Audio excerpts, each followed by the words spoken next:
Շնորհակալություն, հարգելի գործընկերներ, իհարկե կսկսենք նախագծի այն հոդվածներից, որը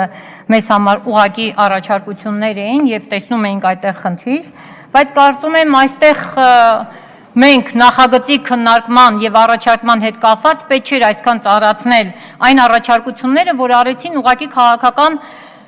խմբակցության ներկայացուցիչները։ Առաջարկությունը արեցի առաջինը ես բնականաբար եւ ինձ վրա եմ նաեւ վերցնում այն բոլոր ուղղված պատճառաբանությունները, որոնք կան,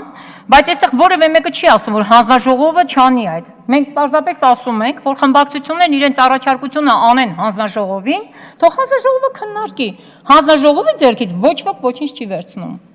Սամադրություններ մանրամասն ուսումնասիրել էինք, լավ էլ աշխատել էինք, լավ էլ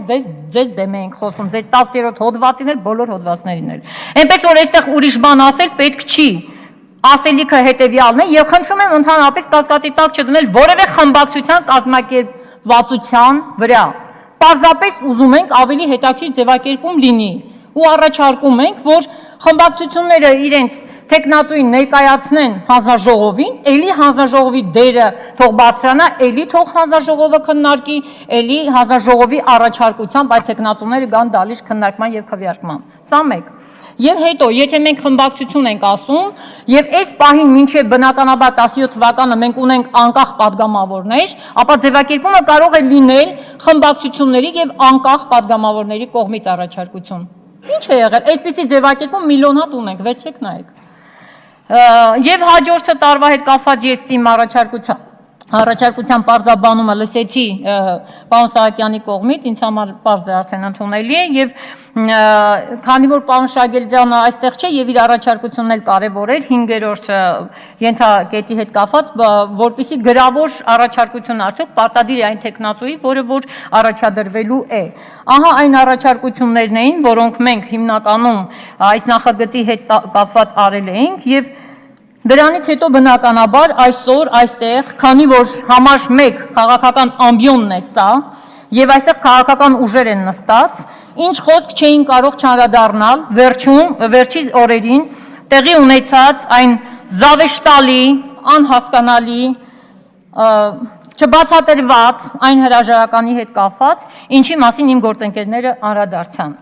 Նախ առաջին հերթին պետք է ասեմ, որ ուրեմն ինչու չի քննարկում մարդու իրավունքի պաշտպանի հանձնաժողովում։ Ինչպես վերաբերվել ենք մարդու իրավունքի պաշտպանի ինստիտուտին, այնպես վերաբերվում ենք մարդու իրավունքի պաշտպանի հանձնաժողովին։ Եթե մենք այստեղ ազգային ժողովում ուշադրություն չենք դարձնում այն հանձնաժողովներին, որոնք ունեն այդ իրավունքը, հենց նույն անունով են իր միջայլոց, չի քննարկվում այնտեղ, հիմա լիքը պատճառաբանություններ կարող ենք ասել։ Իհարկե սա չարիքի փոքրագույնն է, բայց այնուամենայնիվ տվյալ հանձնաժողովի կողմից կարծում եմ, որ պետք է վիրավորանք լինի, որ ինչու է շրջանցվել այն հանձնաժողովը, որտեղ պետք է հստակ քննարկվեր։ Եթե բազմաթիվ խնդիրներ մարդու իրավունքի պաշտպանը քննարկում է համապատասխան հանձնաժողովում այստեղ, ապա ինչու պետք է այս նոր նախաձեռնությունը չքննարկվեր այդ հանձնաժողովում։ Բնականաբար մոտեցումը այն էր, ինչի մասին ես ասացի, ինչպես ինստիտուտի, այնպես էլ հանձնաժողովի նկատմամբ։ Հիմա ես ճիշտն ասած լսեցի իմ գործընկերներին եւ կարծում եմ այստեղ միամիտ մարդիկ չկան հավաքված եւ մեր համար շատ զարմանալի է, որ տարվա վերջին նոյեմբերին, երբ մարդու իրավունքի պաշտպանը մեզ շատ այսպես հաստափոր զեկույց ներկայացրեց, բավականին լրջագույն ուսումնասիրությունների արդյունքում բոլոր ուղղություններով շատ գրագետ եւ կազմակերպված, ոչ միայն զեկույց էր ներկայացված քննադատելու այն ինստիտուտները կամ այն այսպես ասած նախարարությունները, որոնք բացթողումներ եւ խնդիրներ ունեն, ինչի մասին բոլորս գիտենք, մեզ միայն մարդու իրավունքի պաշտպանը չէր, որ պետք է ասեր այդ մասին, ստացվեց այնպես, որ բացի այդ զեկույցից տրվեց նաեւ առաջարկություններ։ Նման մոտեցում, գոնե վերջի 13 տարիների ընթացքում ինչ ես այստեղ եմ, նման մոտեցում երբևէ չի եղել։ Սա խոսում է ոչ միայն մարդու իրավունքների պաշտպանի, օմբուդսմենի գրագիտության, աշխատասիրության, բարձր մարդկային արժեքների մասին, այլ խոսում է նաև այդ ինստիտուտի աշխատանքների մասին։ Ողջ ինստիտուտով զեկույց են ներկայացել ազգային ժողով, հարգելի գործընկերներ, որտեղ հստակ դրված էր եւ թերությունները եւ առաջարկությունները ոչ միայն ազգային ժողովին 40 հոդվածից կետից ավել, այլ նաեւ կառավարությանը, որպեսզի անդրադառնային այն բացողումներին, որոնք կային։ Ես իհարկե այն մասով ինչ ասում եմ, այս պահին ես խոսել եմ նաեւ այն ժամանակ։ Ցավ եմ ապրում, որ այստեղ մենք պարզապես իմիջիայլոց ենք վերաբերվում այս հրաժարականին, որովհետեւ ինձ համար էլի զավեշտ է, որ Կարեն Անդրեասյանը Հայաստանի Հանրապետության նախագահի թեկնածուն էր եւ քաղաքական մեծամասնությունը բնականաբար եթե չաջակցեր, նա չէր կարող դառնալ մարդու իրավունքի պաշտպան։ Եվ սրա արդյունքում ստացվում է այնպես, որ սկսվեց զեկույցը, սկսվեց հալածանքները։ Հալածանքներն այստեղ էին արդեն իսկ սկիզբ առել, որը մեզ համար ակնհայտ պարզ էր, եւ ես զարմանում եմ այստեղ քաղաքական փորձառություն եւ թրթվածություն ունեցող մարդկանց ելույթներում, որտեղ զարմացած են եւ պատճառաբանություն են ուզում։ Պատճառաբանությունը այստեղ այս ամբիոնում եւ այս դահլիճում արդեն հնչեց նոյեմբերին, որից հետո սկսվեց շարքը այն անձի նկատմամբ, որը ի վերջո բնականաբար արժե համակարգ ունեցող անձը պետք է դիմում գրեր։ Եթե ավելին, եթե ոչ միայն հալածում են խոսքերով, այլ նաև այդ ինստիտուտի, այսպես ասած, նկատմամբ գործողություններ են կատարում, մեկը ժողովրդական խոսքն ասում է ցեխ են շպրտում, այս դեպքում ներք են շպրտել։ Եվ լրատվամիջոցները այնպեսի մի հաճույքով մեկնաբանեցին եւ ցույց տվեցին եւ ասացին, տեսեք ինչ է կատարվել Մարդու ինստիտուտի շենքի կամ մուտքի նկատմամբ, ինչ պատճառաբանություն եք ուզում ասի այդ մարդը։ Ինչ եք ուզում, որ Անդրեասյանը գար ասեր,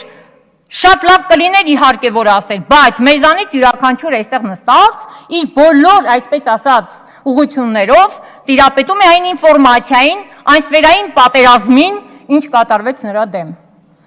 Գիտեք ինչ, սա ոչ թե Կարեն Անդրեասյանի մասին է խոսքը։ Այստեղ խնդիրը այն երևույթի մասին է, որ դեկտեմբերի 10-ին, երբ մեր երկում տեղի էր ունեցել հանրաքվե բազմաթիվ խախտումներով եւ խայտառակ խախտումներով, եւ այդ պահին, երբ Մարդու իրավունքի պաշտպանի ինստիտուտը պետք է տար գնահատականներ, տեսեք ինչ կատարվեց նրա նկատմամբ։ Սա էլ է տարբերակ։ Իհարկե դա չէր պատճառը։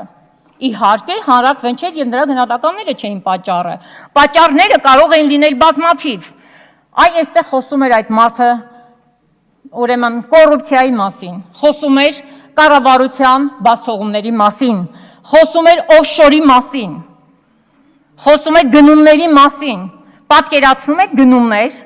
որ մեր երկրում արյուծի բաժինը օֆշորում գրանցված, ուրեմն գրանցվածների միջոցով է տեղի ունենում։ Եվ մեր երկրի փողերն են դուրս հոսում քաշ։ Եվ ընդհանրապես բոլոր տեսակի գնումներն ու գործողությունները օֆշորում գրանցվածների միջոցով է տեղի ունենում։ Ես ձեզ հարց եմ տալիս, այստեղ որևէ մեկը կարող է օֆշորում գրանցվի ու գա այստեղ տենդեր շահի։ Բայց չի ինչ է պայմանավորված։ Իհարկե խոսեց կրթության համակարգի մասին, առողջապահության եւ ընդհանրապես Մարդու իրավունքի պաշտպանը խոսեց բոլոր առումներով։ Եվ սրանից հետո սկսվեց պատերազմը։ Ես կարծում եմ, որ այս երևույթը բոլորիս մտահոգության տեղիք պետք է տար։ Ոչ թե այստեղ խոսել անձի մասին, այլ այն երևույթին, ինչ տեղի ունեցավ մեր երկրում։ Ասում են պաշտպանված չեն կարող դուխով աշխատել, քաղաքական ուժերի նկատմամբ ինչպես վարվեցին։ Եվ դեպս ինչ է տեղ ունենում մեր երկրում, ինչի Մարդու իրավունքի պաշտպանը մենակ պետք է դիմակայեր, ողջ բանակով չէին դիմակայում են երևույթին, ինչ տեղի ունենում մեր երկրում։ Ինչի մասին է խոսքը։ Անձեռնակ մխելի մարդիկ չեն կարողանում պայքարել իրենց անձը չեն կարողանում պաշտպանել, ուր մնաց թե անպաշտպան Մարդու իրավունքի պաշտպանը։ Ես մեծ ցավով եմ այս մասին խոսում եւ ես կուզենայի, որ քանի որ չգիտեմ, երբ չեմ հավատում, որ այս ինստիտուտի դերը պետք է հետագայում բարձրանա, որտեղից մենք խոսում ենք, ուշադրություն դարձնի այն խնդիրներին, որոնք այսօր կան։ Շատ ցավալի է, որ պարզապես երկրի նախագահի թեկնածուի նկատմամբ այդպես վարվեցին նրա մոտ կանգնած մարդիկ, նրա այն ուրեմն գործընկերները ես կասեի, որոնք նույնիսկ քվեարկել աջակցել էին Կարեն Անդրեասյանին։ Եվ խոհեմ չգտնվեցին համբերատար, որ նա կարողանար մինչև վերջ կատարել իր այն փայլուն եւ ազնիվ աշխատանքը, ինչը նա սկսել էր, եւ նրա պատճառաբանությունից ակնհայտ երևում է, որ նա ասում է, եթե ես աշխատեի 16 թվականը, այդպիսի արդյունավետ չէր կարող լինել, քան Նիկոլ Փաշինյան։